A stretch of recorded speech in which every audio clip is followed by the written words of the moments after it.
Alright guys, game ended a couple hours ago, so I'll go ahead and pound out the video now on my phone. Good effort, good all-around game, solid effort, and we got the W, won by double digits, so it was a at least fairly convincing win. It was not a blowout.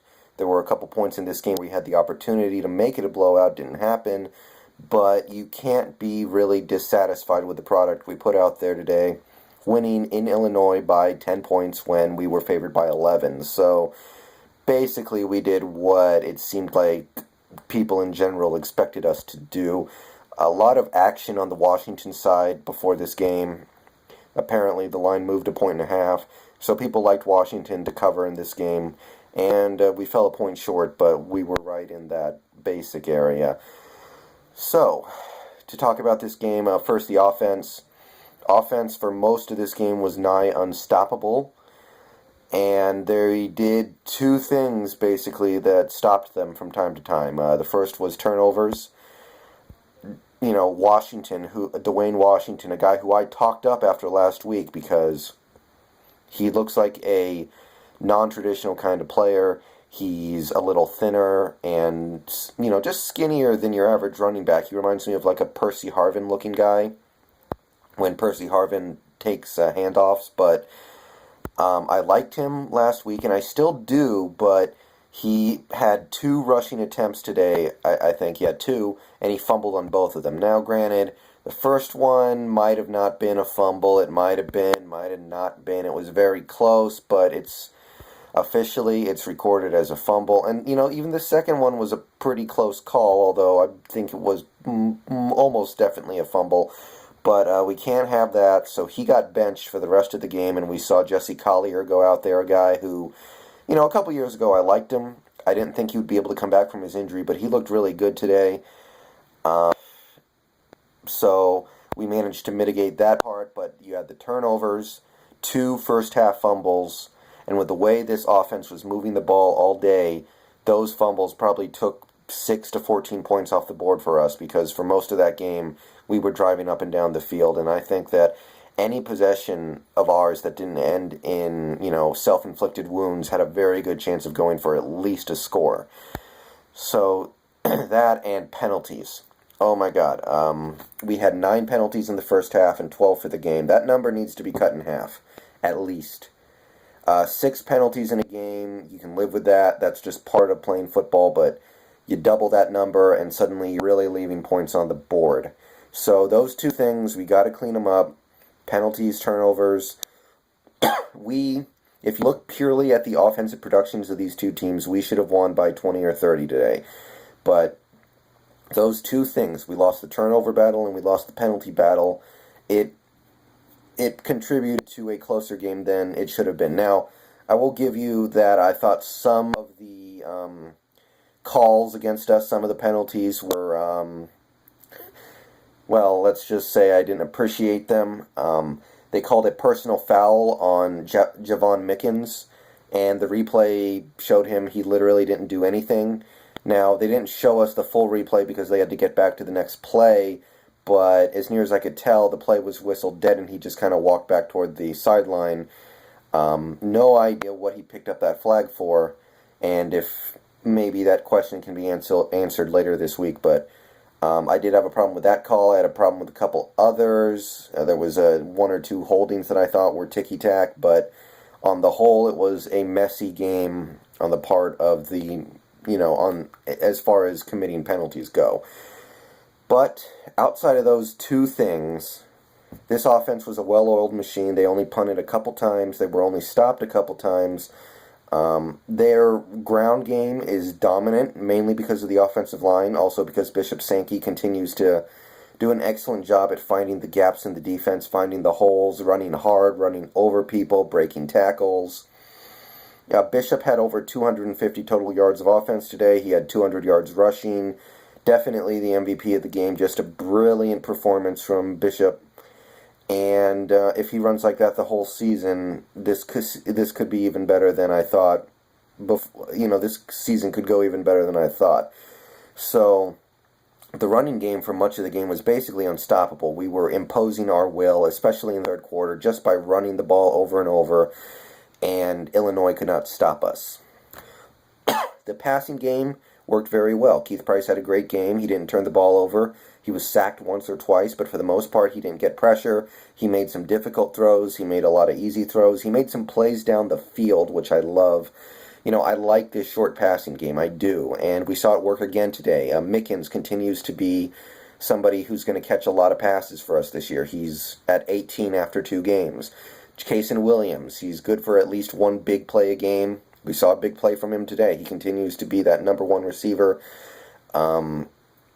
It's a good passing attack, but it's a good passing attack that utilizes a lot of short passes, but every now and then you do need to keep the defense honest by making a big play, and today we saw a couple long passes downfield, one to Kevin Smith and another to Cason Williams. So that looks like the offense. We got Cason Williams and Kevin Smith are kind of the traditional wideouts, and Mickens is somebody who catches a lot of short passes, like maybe a Wes Welker. He seems like that's the kind of guy he's going to be for us, and that's a well-oiled offensive machine. So the offense, the only bone I got to pick is that if you guys are going to gain 600 offensive yards, which is what we did today, 615 yards of offense, then I need at least 40 points, because if we do that, if we do what we did today, where we had 34 points and 600 yards of offense, that's telling me the offense is leaving multiple opportunities on the field to score. You got to get 40 points if you're getting to 600 yards of offense. If you're not, then you're not taking advantage of the opportunities you're getting. If we don't have some of those drive-killing penalties, if we don't have one of those 2 fumbles, I'm pretty confident that we kick at least another couple field goals, push that score to 40, and this game is over earlier than it was. Can't complain too much, but on a day like today, we should have crushed Illinois with the way the defense played for most of the game.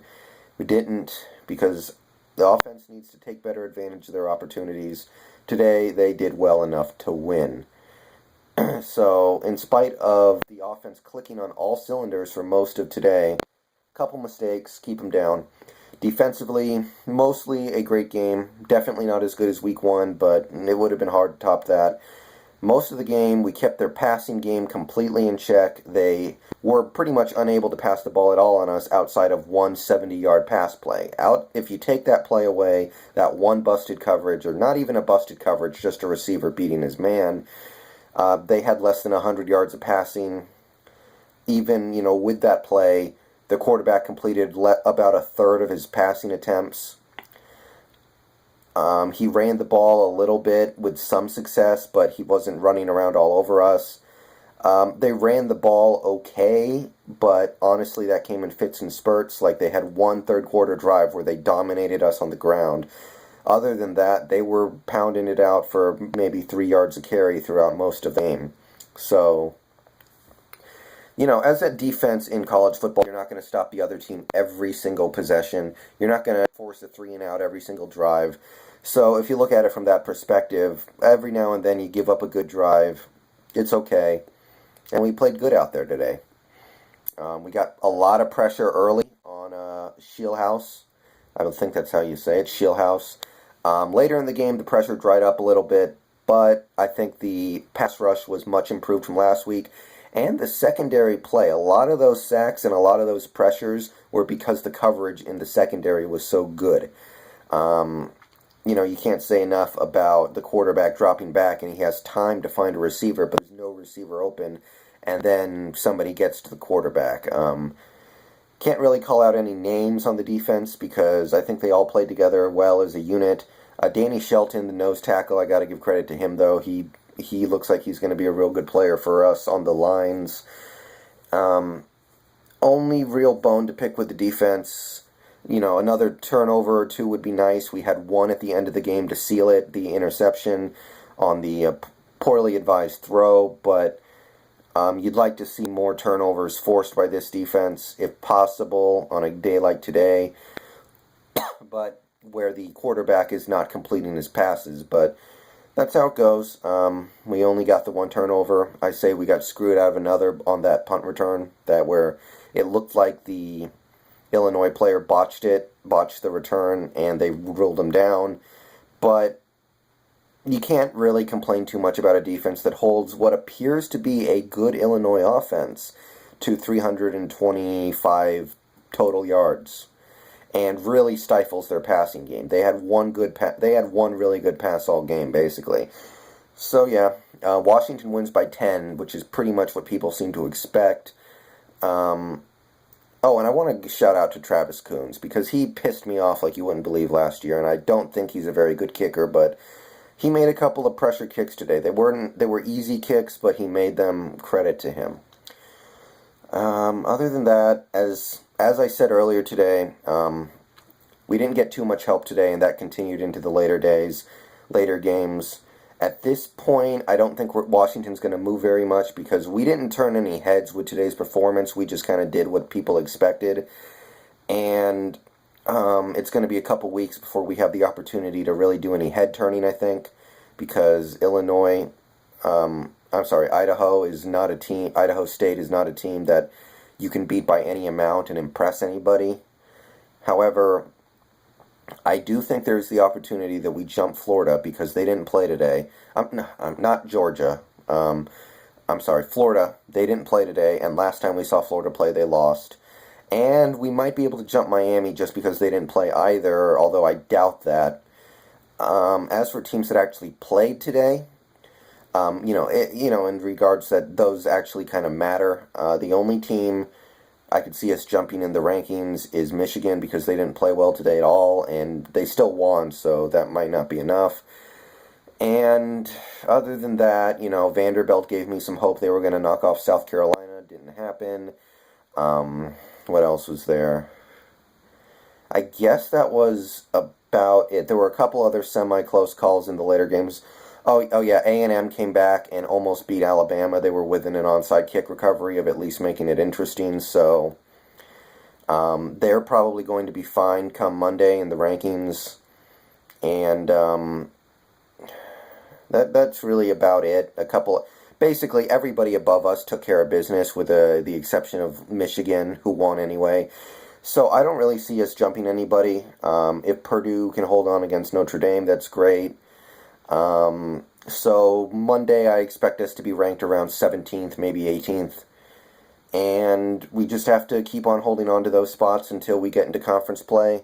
And we'll see how good this team really is. But for now, going to watch the rest of this Texas-Mississippi State game and big game tomorrow. And just so you guys know, there is a massive rainstorm rolling in right before the game. And it should drench that field right before the game starts. Possibly during. And thunder and lightning could be coming. So, just putting that out there. See you guys probably Monday. So, you guys have a good football Sunday.